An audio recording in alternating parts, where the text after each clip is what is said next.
Mon intervention s'intitule Essai d'analyse des politiques publiques marocaines de l'inclusion des personnes en situation de handicap. Donc, cette intervention qui se tient sur la présentation que j'ai faite au niveau de ma contribution dans un ouvrage collectif qui s'intitule Handicap et espace, et également cette présentation et cette contribution, elle est parue dans cet ouvrage qui est sous les éditions des universités de Clermont-Auvergne en France. Donc, c'est un essai d'analyse des politiques publiques marocaines qui s'intéresse à l'inclusion des personnes en situation de handicap, comme je viens de l'annoncer. La première chose, avant de commencer mon intervention, quel est l'intérêt qui m'a suscité de parler d'une politique publique et de s'intéresser à l'inclusion des personnes en situation de handicap? Donc, ça remonte à plusieurs années déjà quand j'ai fini ma formation, moi qui ai de formation financière et économique. Donc, je postulais pour les concours et pour décrocher un poste. Et ce qui m'a marqué à l'époque, c'est dans l'annonce d'un concours de public, c'est qu'il y avait une remarque que 7% des personnes, 7% des postes sont réservés à des personnes en situation de handicap à l'époque déjà. Et là, la question qui se posait, le concours était de 4 sur 4 postes. Je me positionnais en réfléchissant, 4 postes, 7%, comment ça va se faire et sur quelle base? Donc, ça m'a posé beaucoup de questions sur l'inclusion. À l'époque, on ne parlait pas de l'inclusion, on parlait de l'intégration des personnes en situation de handicap. On ne parlait pas de personnes en situation de handicap, on parlait en personnes qui sont handicapées. Donc, à l'époque même, je me disais, quelle équité de chance, quelle justice dans l'annonce de cette... Est-ce que ça va être biaisé? Est-ce que beaucoup de questions qui vont susciter? Et j'ai porté avec moi ces questions tout au long de mon parcours de chercheur. Et là, quand je me suis intéressé à l'analyse des politiques publiques, j'ai commencé par l'analyse des politiques publiques au niveau de l'emploi, mais plus particulièrement, je me suis orienté vers un domaine qui m'a toujours suscité cet intérêt qui est de l'inclusion des personnes en situation de handicap. Déjà, beaucoup de choses dans mon environnement, à chaque fois, des places qui sont réservées pour les personnes en situation de handicap, mais qui ne sont pas bien respectées, des personnes en situation de handicap, mais qui sont toujours dans une situation de précarité, des associations en situation pour soutien des personnes en situation de handicap et qui manquent de moyens et de soutien et qui sont toujours en cas de plaidoyer pour le développement de leur situation. Donc, toujours sur l'environnement, on parlait de ça. Mais quand se m'intéressant à ce volet, je me suis également intéressé en voyant que c'est un domaine qui nous touche beaucoup plus. Bien avant de présenter les statistiques et bien avant de savoir sur les personnes, tous est-ce que nous sommes prémunis contre la situation de handicap? Mais au fond de nous, il y a une phrase qui m'a toujours marqué qu'au fond de nous, on est handicapé quelque part par une situation ou par un événement qui pourrait entraver notre mobilité, qui pourrait entraver notre manière de réfléchir, ou bien notre vision, ou bien notre contact avec l'environnement. Donc, c'est une situation, si on ne la fréquente pas de façon directe, on la fréquente chaque jour de façon indirecte, mais il faut la voir et il faut s'y intéresser. Donc, c'était ça l'intérêt qui m'a poussé à puiser dans les politiques publiques et qu'est-ce que fait l'État par rapport à ces personnes qui sont en situation de handicap. Donc, commençons par mon objectif ou bien l'objectif de la présentation. Les politiques publiques, tout en définition, doivent fournir des principes directeurs pour l'élaboration des politiques inclusives et souligne les facteurs clés qui qui affectent les personnes en situation de handicap, comme la pauvreté, l'insuffisance d'éducation et d'information, le manque de soutien des personnes en situation de handicap. Il y a également la situation de la violence et des abus, d'autonomie et de l'autodétermination. Donc, beaucoup de choses qui interagissent et c'est un domaine qui est beaucoup plus hétérogène et complexe dans sa formation qu'on pourrait le croire et qui fait l'intersection avec beaucoup d'autres domaines. Donc voilà, les décideurs doivent faire progresser les politiques publiques afin de s'attaquer au schéma d'exclusion et de marginalisation profondément enraciné auquel sont confrontées les personnes en situation de handicap. Donc, dans cet objectif, ça, je présente les principes de base qui doivent guider les politiques publiques de façon générale. La mise en œuvre des politiques publiques s'impose à tous les niveaux du gouvernement de respecter, de protéger, de promouvoir les droits des personnes en situation de handicap et de lever les obstacles de longue date à la pleine participation et à l'inclusion et à la citoyenneté. Donc, normalement, les politiques publiques, ils doivent constituer le facilitateur et l'articulation entre tous les départements de l'État pour permettre aux personnes qui sont en situation de handicap de vivre dans une situation normale, de vivre et de profiter de la vie comme nous l'espérons tous et comme qui représente un défi. C'est vrai que la vie représente un défi pour tout le monde, mais un défi qui n'est pas justement équitable entre les personnes. Et là, l'intervention de politique publique, c'est de permettre à ce que la vie soit perçue de la même façon chez tous les êtres humains de façon générale. Donc, les notions de base que nous allons présenter, l'élaboration des politiques publiques visant à faire progresser l'inclusion commence par la reconnaissance du fait que notre compréhension du handicap a évolué au fil du temps.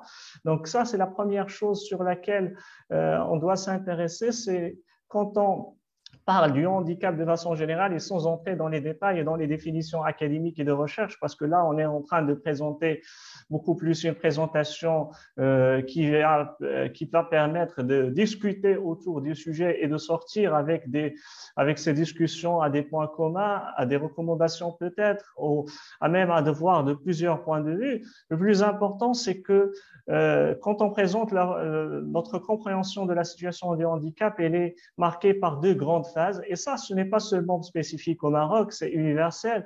Donc, une première phase dans laquelle on reconnaît le handicap comme étant une maladie, etc., auquel il faut guérir, sinon il faut la faire affaiblir pour que ça soit la personne vive dans les meilleures conditions. Mais la deuxième conception, c'est une conception beaucoup plus évolutive, à faire contribuer la personne et à faire participer dans le processus de développement de façon générale. Donc, historiquement, le handicap était perçu comme un déficit ou une déformation des caractéristiques intellectuelles, physiques, sensorielles, de communication psychologique d'une personne. Le handicap était quelque chose à l'intérieur de la personne et l'accent était exclusivement mis sur le diagnostic, le traitement, la guérison et la prévention. Donc, on traitait, et cette conception du handicap, c'est une conception, certes, elle est traditionnelle, mais le plus important, c'est qu'il vit autour de nous et on la fréquente chaque jour au niveau de notre vie quotidienne. On voit dans la situation du handicap comme quelque chose qui est intérieur à la personne, comme une maladie qu'il faut la guérir et qu'il faut la soigner, comme un fardeau qu'il porte avec lui. Donc, c'est quelque chose ce qui est mis en diagnostic, c'est beaucoup plus traité comme étant une maladie et comme étant une prise en charge de la personne et une prévention contre la maladie même. Et quand on ne guérit pas, il faut s'habituer à vivre avec et soulager la personne. Dans ce modèle, si une personne ne pouvait pas guérir d'un handicap, elle méritait au mieux d'être prise en charge, souvent par le biais des services séparés, car il était supposé que les personnes en situation de handicap ne pouvaient pas participer en tant que membres à part entière à la société. Donc, c'est une situation dans laquelle c'est un modèle qui place la personne en situation de handicap dans une situation de pitié. On a pitié de lui. Et c'est une personne qu'il faut l'aider, qu'il faut toujours le soutenir, qu'il faut le prendre en charge parce qu'il ne peut pas faire quelque chose de seul. Donc, il faut le soutien de la famille, de l'entourage, etc. Donc, et cette conception, ce modèle, il n'a pas seulement à faire de la peine de la personne qui est en situation de handicap, mais de tout son environnement qui devient un environnement stressé, un environnement qui est autour de lui, autour de cette personne et qui ne cherche que cette personne est toujours dans l'affaiblissement. Et quand on affaiblit une personne ou une personne face à une situation et quand on ne le fait pas habituer à se développer lui-même, la faiblesse devient un acquis chez lui et il vit avec cette faiblesse et cette faiblesse devient de plus en plus un fardeau à gérer par la personne. De plus en plus, Le handicap est compris comme le résultat de l'interaction de certaines caractéristiques d'une personne, parfois appelée déficience, avec leur environnement physique et social dans lequel ils vivent. Par conséquent, l'intervention s'est concentrée sur l'élimination des barrières sociales, économiques et environnementales qui entourent la personne et fournit à celle-ci le soutien ou bien les soutiens nécessaires pour participer pleinement. Ici, on ne change pas notre conception de la chose. Si on ne cherche que le handicap, c'est une situation dans laquelle se trouve la personne face à des obstacles qui sont faits par des personnes qui jugent qu'ils sont plus valides que les autres, et qui jugent que c'est leur situation est la situation la plus normale. Et si on enlève tous ces obstacles liés à la participation de cette personne, la conception va tout de même changer. C'est que le handicap qui était un facteur interne et qui est endogène devient un facteur exogène. C'est-à-dire que c'est la société qui handicape de plus et c'est à la société de lever les barrières ou bien les obstacles auxquels elle est confrontée la personne en situation de handicap. Bien évidemment, lorsque, je donne un exemple, lorsqu'on place une personne qui a, par exemple, qui vient et qui se présente devant une chaise roulante, devant un escalier, on lui demande de monter.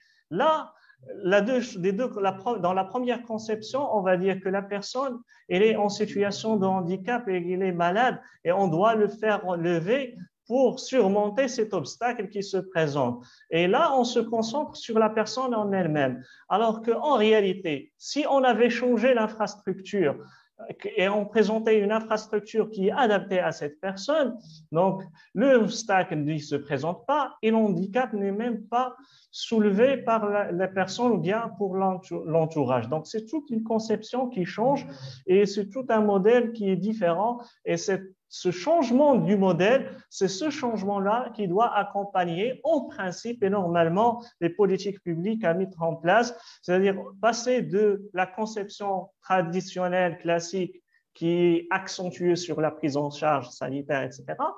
Donc, certes, la prise en charge sanitaire, elle est nécessaire, obligatoire pour tout le monde, mais là, il faut dire également pour tout le monde, et aller au-delà aux obstacles et aux barrières sociales, économiques, qui se présentent et environnementales qui se présentent dans la personne qu'on appelle une personne en situation de handicap. Et c'est d'où l'appellation en situation de handicap. Également, au niveau de cette appellation, il ne faut pas se gêner de dire également une personne handicapée quand on se réfère que c'est les facteurs externes qui handicapent la personne qui se présente en situation de handicap.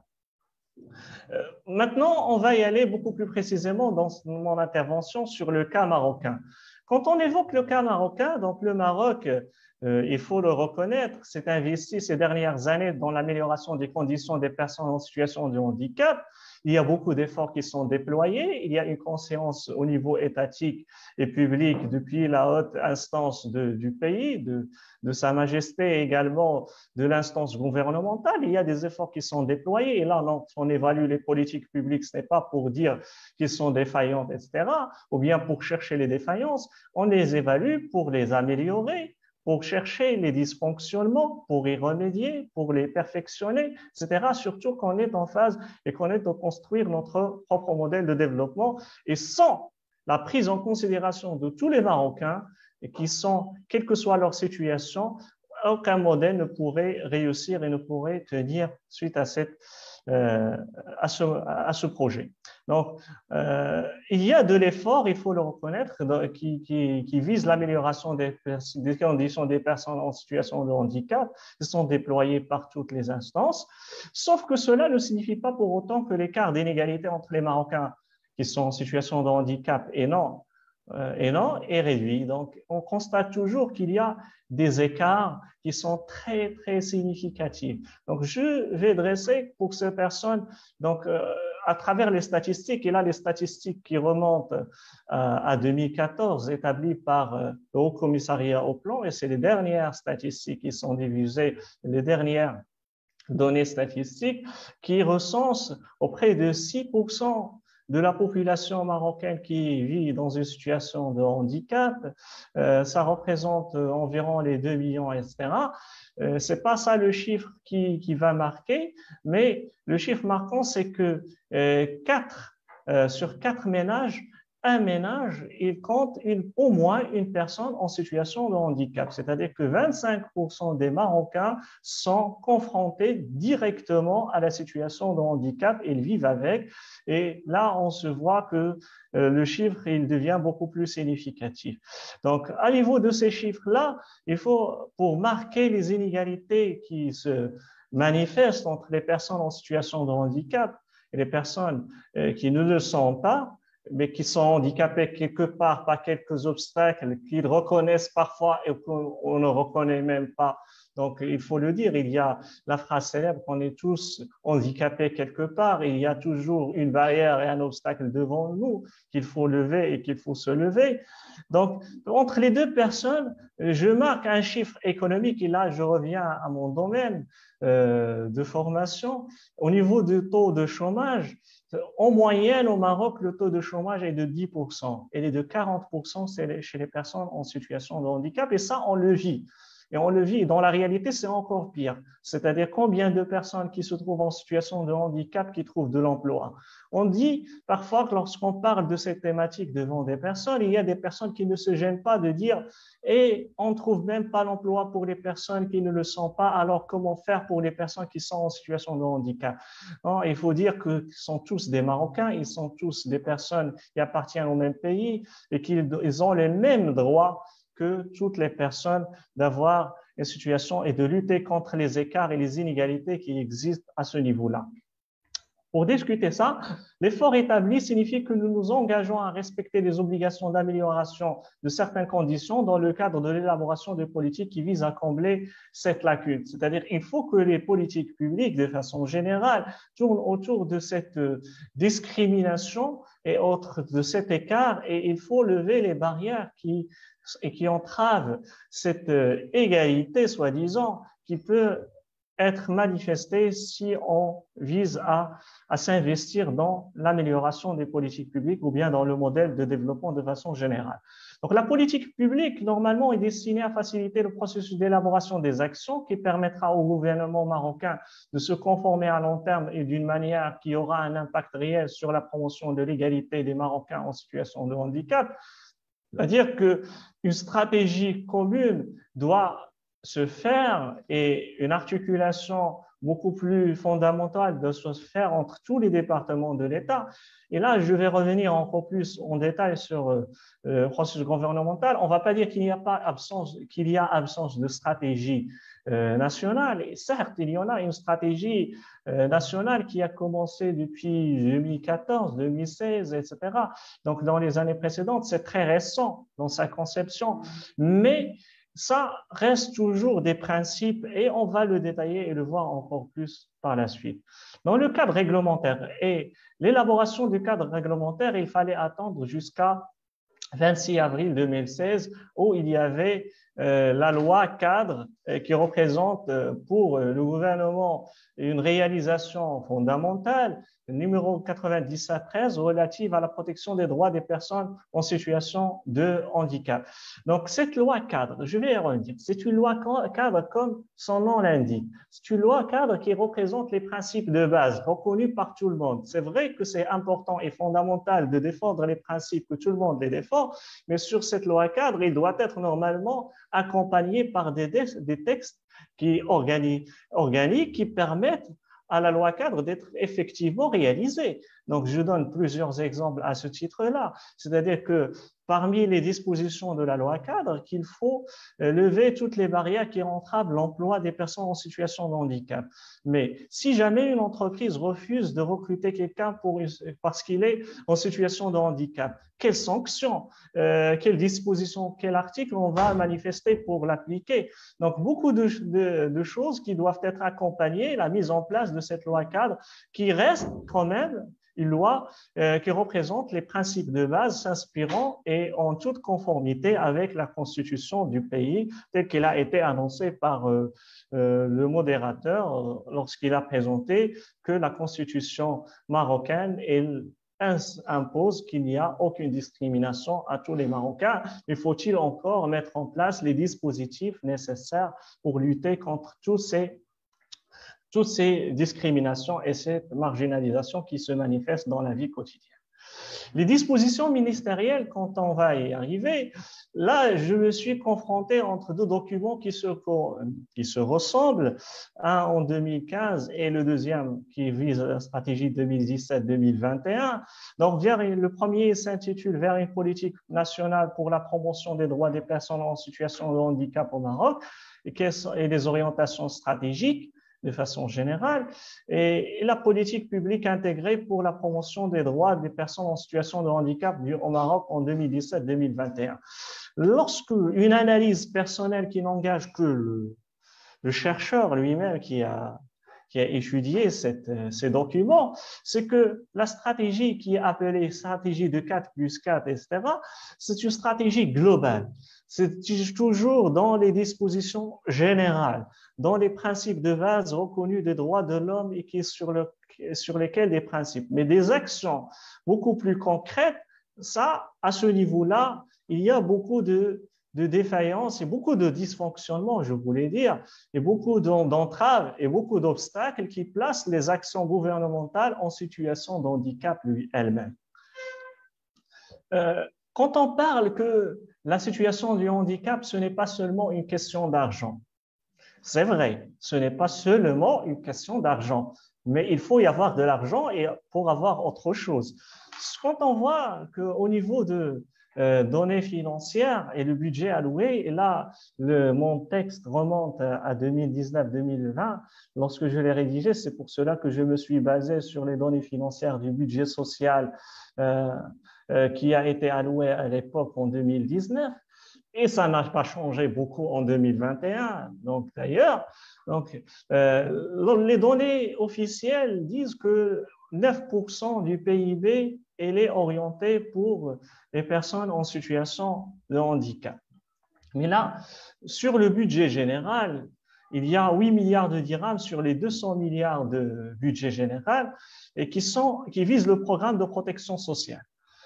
Et là, c'est réparti entre plusieurs départements, donc entre les cantines et les cités universitaires. Il y a dedans les femmes veuves, les bourses, les assistances aux personnes en situation de handicap. Sur les 8 milliards, ils ne reçoivent que 150 millions de dirhams. C'est quand même infinitésimal. On ne va pas dire qu'il faut éliminer les autres rubriques pour alimenter une autre, mais il faut chercher des mesures innovantes sur le plan financier, jusqu'à maintenant non encore trouvées, pour combler cette carte de financement. Jusqu'à maintenant, tous les obstacles et tout relatés par tous les départements. Et mon analyse et ma recherche a été complétée également par des entretiens par des personnes qui sont responsables au programme de handicap. Et là, ils s'affichent que leur problématique principale, c'est une problématique de formation des personnes qui s'occupent des personnes en situation de handicap.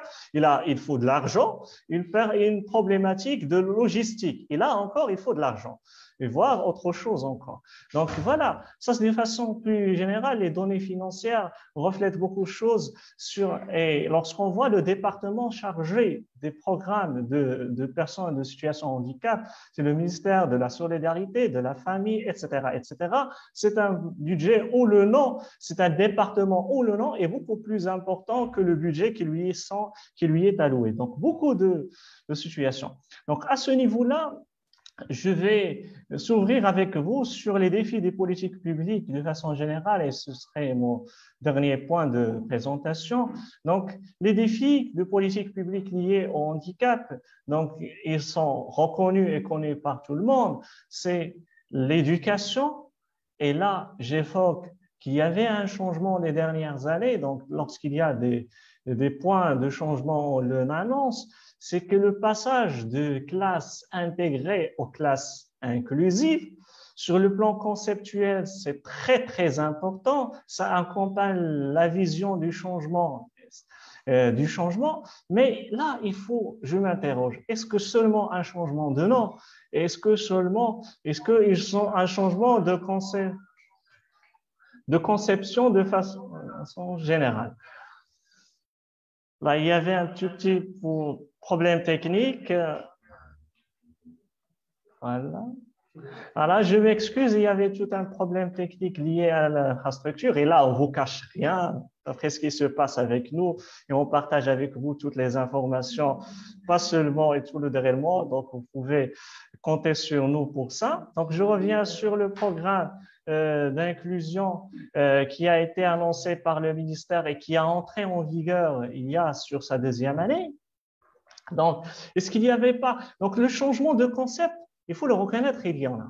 Donc, quel est le principe de base autour de ça? Le principe de base, c'est que au niveau des écoles, pour les personnes qui sont en situation de handicap, et là, il faut reconnaître que le problème est beaucoup plus important dans le terrain, comme les responsables le soulignent, parce qu'il y a, lorsqu'on dit que c'est une population où elle est hétérogène en termes de handicap, donc, etc., il y avait des classes spécifiques. Dans l'ancienne version des classes intégrées, il y avait des classes spécifiques aux personnes en situation de handicap. Mais ça, d'après les études qui ont été faites sans se référer à ces études-là, il y avait un problème de discrimination qui a été renforcé entre les personnes. Donc, ça ne reste que voir que les enfants qui appartiennent à la même école, il y a des personnes qui sont cloisonnées quelque part dans une salle quelque part et qui étudient tout seuls, et d'autres personnes et d'autres enfants qui étudient ensemble. Donc, il y avait cette discrimination marquante entre les différents élèves. À l'époque, je me souviens, on défendait beaucoup ce concept-là, c'est pour la protection sanitaire de ces personnes en situation de handicap. Mais les concepts, ils ont changé, ils ont évolué, et l'idée de base, c'est quoi? C'est que dans la mesure du possible, c'est dans les mêmes classes où il y avait des enfants qui représentent des besoins spécifiques avec les autres enfants sur la même classe. Mais là, sur la pratique, il faut rentrer dans ces écoles-là pour revoir la réalité. Est-ce qu'ils ne sont pas cloisonnés quelque part? Il faut voir également la réaction des enseignants. Et là, il y a une étude sur laquelle on s'est établi pour travailler à ce niveau-là. Il y avait des professeurs qui conservaient dans l'ancienne version, qui pensaient que c'est une sanction pour eux de s'occuper des personnes en situation de handicap. La même chose se présente, c'est qu'avec version un peu plus atténuée, que les enseignants qui reçoivent, et là, ce n'est pas pour dénigrer le rôle important qui est fait par les enseignants, qui font toujours des travaux considérables, mais pour dire que leur argument de base, c'est qu'ils n'ont pas reçu des formations adaptées, qu'ils ne sont pas été formés pour cela. Donc, et c'est tout à fait naturel comment ils vont travailler avec des personnes qui ont des besoins spécifiques, avec des méthodes qui sont générales, de façon générale. Donc, sans trop tarder sur l'éducation, l'éducation a suscité notre intérêt dans notre institut qui est destiné à la recherche scientifique et dans lequel nous avons, dans le cadre de notre programme de plaidoyer avec, et devant moi, le coordinateur de recherche, M. Mustafa Al-Nasri, qui est devant moi, qui je le remercie toujours pour les efforts déployés par le programme. Donc là, on s'est intéressé dans notre démarche de plaidoyer qui ne porte pas la même thématique, je l'avoue, mais dans le cadre de notre démarche de plaidoyer, on était amené à réaliser un partenariat avec l'Académie régionale de Fès-UCNES. À ce niveau-là, on n'était pas parti les mains vides avec eux, avec notre projet de plaidoyer de base, mais on est parti également avec un autre projet sur la base de leurs besoins et sur la base des discussions qui ont été amenées, un projet sur lequel on est en train de monter ensemble. Et là, je présente devant moi le président de notre institut, le coordinateur de ce projet-là.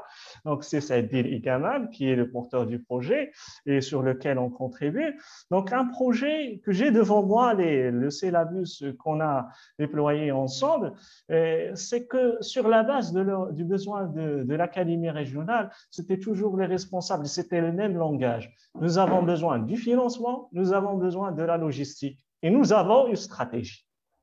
Et si vous voulez travailler avec nous, c'est dans le cadre de notre stratégie. Si nous apportez le financement et le moyen logistique, ça va être bénéfique. Sur cela, on s'est engagé là. Nous, on n'est pas des entrepreneurs, on n'a pas des bailleurs de fonds, mais nous avons des idées. On pourrait vous aider à élaborer des programmes et chercher à des porteurs de soutien, etc., qui peuvent financer et qui peuvent aller au-delà. Mais sur lequel, pour mettre la main dans la pâte, ce que nous pouvons s'engager à faire, c'est qu'il y avait également le problème de formation. Et le responsable chargé de département de l'éducation inclusive au sein de l'Académie régionale, lui-même, il s'est affiché devant une défaillance au niveau de la formation des personnes qui sont chargées de former les personnes en situation de handicap. Et là, on s'est engagé à mettre en place un projet qui porte sur la formation. Et la formation des formateurs, c'est pas nous qui va le faire, évidemment, moi-même personnellement, mais chacun dans le cadre de sa démarche. Nous allons établir un réseau de spécialistes sur lesquels de la faculté sur lesquels nous travaillons, faculté de CNES ou de FES, des psychologues qui se sont manifestés, des personnes également spécialistes en sociologie, spécialistes qui ont travaillé dans les programmes de la formation intégrée auparavant et dans la formation inclusive. Et là, pour détailler un syllabus, une formation destinée aux personnes, aux formateurs. Donc, le projet tourne autour de cela, une formation des formateurs avec un package complet parce que notre démarche, elle est complète. Les intervenants dans la formation ne sont pas seulement les enseignants. Il y a également le corps des inspecteurs qui peut se manifester également, qui doit s'adapter. Il y a les parents, c'est encore mieux. C'est-à-dire que dans la formation et dans l'éducation de façon générale, il faut faire intéresser les parents de famille parce que c'est eux qui contribuent à cette formation et c'est eux qui prennent en charge réellement et effectivement avec eux. Donc, si nous avons que la problématique des personnes en situation de handicap au Maroc, elle est portée par deux grandes instances importantes ici au Maroc. La première, c'est la famille. Et la deuxième, au même niveau, c'est les associations qui militent et qui sont issues de ces familles-là et qui militent pour le développement et pour l'amélioration de la situation des personnes qui sont en situation de handicap. Deuxième volet de notre défi, c'est le défi de la santé. Au niveau de la santé, là, quand on analyse les politiques publiques, certes, au Maroc, toujours quand on dit il y a un problème déjà au niveau de la santé. Et moi, je n'aime pas beaucoup ces réponses auprès des responsables, Bicro. Quoi qu'il en soit, lorsque vous parlez des personnes en situation de handicap, il nous dit que le problème il est général, alors qu'il n'est pas seulement spécifique. Donc, voilà, pour le problématique de la santé, et certes que la problématique est plus générale et nous sommes dans des conditions sanitaires beaucoup plus spécifiques également, qui entravent et qui absorbent beaucoup de ressources financières. Et là, je reviens à dire que toujours la problématique, si ce n'est pas de l'argent, c'est fondamentalement l'argent et après les autres problématiques qui viennent par la suite. Donc, au niveau de la santé, il y a une révolution actuelle, c'est-à-dire la couverture sociale généralisée. Mais bien avant, revenons, lorsque j'ai rédigé cet article-là, il n'y avait pas encore le début du projet qui vient d'être annoncé dernièrement par Sa Majesté. Mais bien avant, c'est que les familles, comment ils supportaient les charges sanitaires, les charges de santé. Ils se tournent autour des bienfaisants, des associations et des bienfaisants, et se tournent autour de leurs propres moyens. Et aucune couverture médicale spécifique n'a été mise en place par les instances qui sont chargées de la couverture sociale. C'est-à-dire que si vous bénéficiez de la CNSS ou bien du CNOPS, c'est la même démarche que vous avez, ou du RAMED, c'est la même démarche que vous avez en tant que personne en situation de handicap ou autre chose. Donc, c'est toujours la même procédure, etc. Aucun programme spécifique n'a été dédié et mis en place. Même au niveau de la généralisation de la couverture sociale, qui va être un pas géant pour le développement social du pays. Mais sur ce programme-là, il ne figure pas jusqu'à maintenant, au moins il n'a pas été communiqué qu'il y a un volet spécifique pour les personnes qui sont en situation de handicap. En passant au troisième défi, donc je reste sur ça pour ne pas monopoliser la parole, donc je vais aller encore plus. Donc au niveau de l'accès à l'emploi, et ça également une problématique majeure, je reviens sur le pourcentage que j'ai annoncé tout à l'heure au niveau de 7%. Et là, je me disais et je me posais la question d'où vient 7%. C'est peut-être 7%, c'est parce qu'on comptait les personnes en situation de handicap au Maroc, c'était 6,8 quelque chose. C'est un effort personnel, donc c'est pas à mentionner quoi que ce soit. Donc peut-être que c'est parce que le nombre des personnes qui sont en situation de handicap tourne autour de 7%, c'est pour cela qu'on réserve 7% des postes. Mais il y a 25% des familles qui sont concernées. Pourquoi pas 25%? Et ces 7%, comment il est établi? Sur quel programme? Dernièrement, le gouvernement a annoncé sur également une revendication des personnes en situation de handicap. Il y a une année avant le Covid, qu'il va apporter un nombre de postes qui a été destiné au Premier ministre et par le gouvernement et ils vont être transformés et redirigés vers les personnes en situation de handicap. Mais ce n'est pas ça dont on a besoin, une rente sur les postes.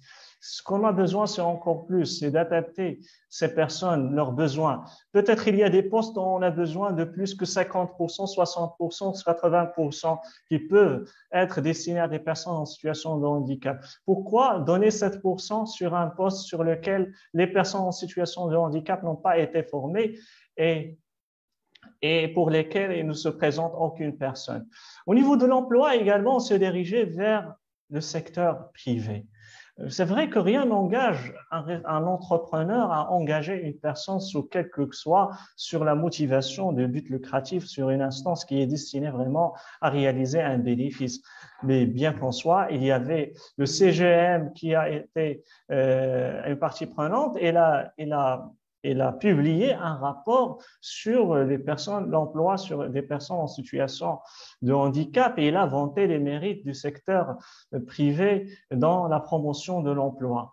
Mais sur cela, c'était beaucoup plus un effort qu'on le reconnaît dans le cadre de l'engagement de responsabilité sociale. C'est pas pour ça que j'ai évoqué l'exemple, c'est pour une idée que je vais développer par la suite. Mais bon, c'est beaucoup plus de vanter les mérites et des efforts des entreprises dans ce cadre-là. On ne néglige pas et on ne nie pas les mérites des entreprises qui font des efforts pour leurs responsabilités sociales et sociétales pour lesquelles ils sont rémunérés quelque part, si ce n'est pas directement, et indirectement par les clients qui achètent leurs produits suite à l'engagement social et responsable de ces entreprises-là. Mais là, ce qui est marquant, c'est que l'initiative, elle est proprement privée. Et là, comme je me disais, l'idée, pourquoi l'État n'encourage pas dans des programmes de facilitation, c'est-à-dire que lorsqu'on facilite un impôt, lorsqu'on fait une abrogation sur un budget ou bien sur les dispositions du Code général des impôts, un impôt particulier lié à une personne, à des entreprises ou qui vise la réduction des impôts, pourquoi on ne met pas en parallèle des engagements de ces entreprises-là pour s'engager à mettre en place des programmes de financement des actions en faveur des personnes en situation de handicap? Pourquoi il n'y a pas un engagement massif sur les postes qui seront destinés je reviens encore sur l'infrastructure de base, et là, je passe à ces infrastructures de base qui doivent être amenées à être rénovées et améliorées. Et là, lorsque je parlais sur mon université, que je remercie des efforts qui ont été déployés pour mettre en place des infrastructures spécifiques pour les personnes en situation de handicap. Mais toujours lorsque je passe le passage, il y a des passages qui sont destinés à ces personnes. Pendant les examens également, il y a des facilitations qui se font au niveau des infrastructures. Mais la problématique, elle est beaucoup plus générale et elle est beaucoup plus importante. Pour atteindre les étages supérieurs, il n'y a pas des ascenseurs, etc. Et là, on revient toujours à la même problématique, c'est la problématique de financement. Et là, ce que je déplore, c'est le manque d'innovation au niveau des programmes financiers. C'est-à-dire, il faut puiser et aller au-delà à des programmes financiers rénovants qui engagent le secteur privé et le secteur public, qui engagent les grands opérateurs économiques à mettre en place des programmes, à financer des programmes. Et en contrepartie, il y a toujours une contrepartie, il y aura toujours des contreparties. En contrepartie, peut-être des allègements au niveau fiscal, des labels de responsabilisation sociale, etc., qui peuvent être plus favorable et plus importante pour les personnes, pour ces opérateurs de façon générale. Dernier point, c'est le point synthétique de tous ces défis, de ces éléments, c'est le grand défi des politiques publiques de façon générale, c'est l'articulation des politiques publiques. Et là, lorsque nous parlons de cette articulation des politiques publiques, c'est un problème majeur, c'est que nous sommes, quand on dit que les personnes, lorsque on interroge les associations qui travaillent et qui militent pour les situations en situation de handicap sur les programmes gouvernementaux, et ils parlent, lorsqu'on leur évoque le gouvernement, ils ne parlent d'un seul département. C'est-à-dire comme si leur problématique, il va être résolue ou travailler seulement avec un seul interlocuteur qui est le ministère de la Solidarité des familles, etc., etc. Donc, voilà. Et ce ministère, c'est vrai qu'il est important d'avoir un interlocuteur uni qui prend en charge les dossiers, etc. Mais il faut mettre en place des programmes qui font intégrer et qui font fédérer, articuler autour de tous les participants au niveau des politiques publiques. C'est l'occasion ou jamais, parce qu'on est en train de concevoir un modèle de développement. C'est vrai que ce n'est pas dans la douceur, mais dans la douleur, dans la pandémie, dans les défis, etc., dans la problématique de croissance économique qui devient de plus en plus accablante.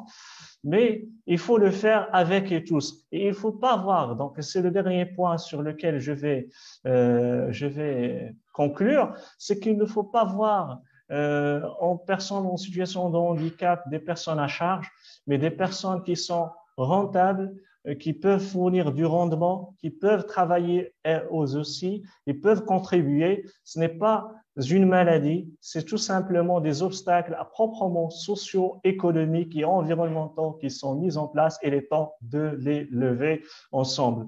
Et sur cela, je vous remercie pour votre aimable attention. D'accord, merci bien. Donc, je remercie Madame Weham pour son intervention qui représente l'entraide nationale et le ministère de Solidarité. Donc là, j'aimerais bien faire ouvrir une parenthèse. Quand on parle de l'insuffisance et de l'évaluation des politiques publiques, ça ne doit pas déranger les acteurs publics. Dans le cadre, dans la mesure aussi de l'évaluation académique, d'une part, qui porte ses limites et qui porte également ses avantages, mais qui suscite plus l'intérêt de communiquer autour du travail qui est réalisé. Là, il y a des travaux qui sont réalisés, ça je l'ai dit au départ, vu que le temps nous avons quand on intervient, on a un moment pour donner l'essentiel et pour parler de l'essentiel, les avantages et les bienfaits des choses et le travail, il y a des travaux qui se font autour, mais il y a des problèmes et des dysfonctionnements autour de ce travail.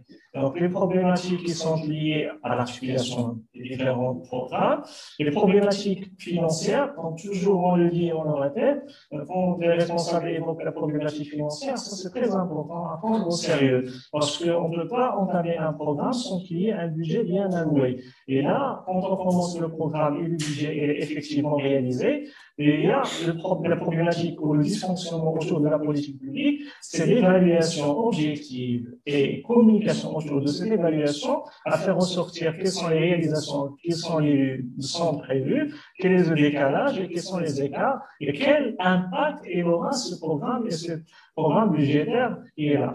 Donc l'approche qui a été parlée, et là je rebondis sur l'intervention de Sylvie Gamin, donc, sur la rentabilité du secteur public, là, oui, effectivement, c'est là qu'on peut évaluer la rentabilité et le rendement du secteur public, parce que c'est un service qui est destiné à la population, et on peut parler de la rentabilité de deux facteurs. Au niveau du volet réalisation effective, qualitative et l'impact sur la population auquel il est destiné, les modes de gouvernance qui ont été déployés, les processus qui ont été faits, et ça, la communication autour de cela ne peut être que bénéfique.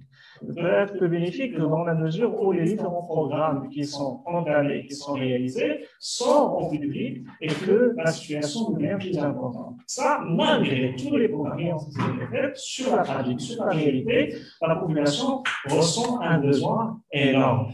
Et là, je reprends également sur l'intervention de Khala, très intéressant dans ce pays-là, évoquer le volet de l'auto-emploi ou bien l'insertion professionnelle. Et là, c'est une problématique qui est importante qu'on a soulevée au niveau de la discussion.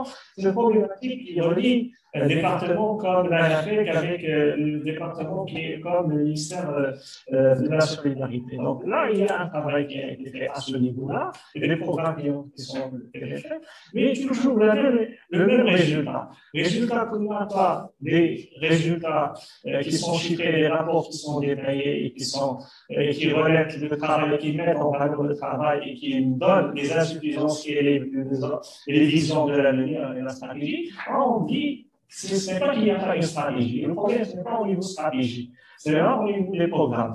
Mais le dysfonctionnement, il est quelque part entre le champ d'application et la réalisation des actions qui sont entreprises. C'est la même remarque qui a été déployée et la même remarque qui est soulevée quand on parle du secteur de l'éducation. L'importance qui a été donnée à le secteur de l'éducation au niveau de l'intervention, c'est que le secteur pionnier, fondamental, et qui est formateur, et à partir de cela, on ne peut pas parler d'un emploi qui est décent si jamais il n'y a pas une formation à haut niveau. Et là, la problématique de la formation, et l'importance majeure. Ça, ce n'est pas pour ignorer les efforts qui ont été faits par le ministère de tutelle. Donc, le ministère de tutelle, il a été pionnier de porter le concept de l'inclusion. Mais là, ce qu'on nous demandons, c'est que comment cette inclusion va être établie, élaborée et concrétisée sur la pratique. Et quelle est la nuance qui a été faite entre l'intégration et la conclusion, à part le fait de changer le mode, d'avoir des classes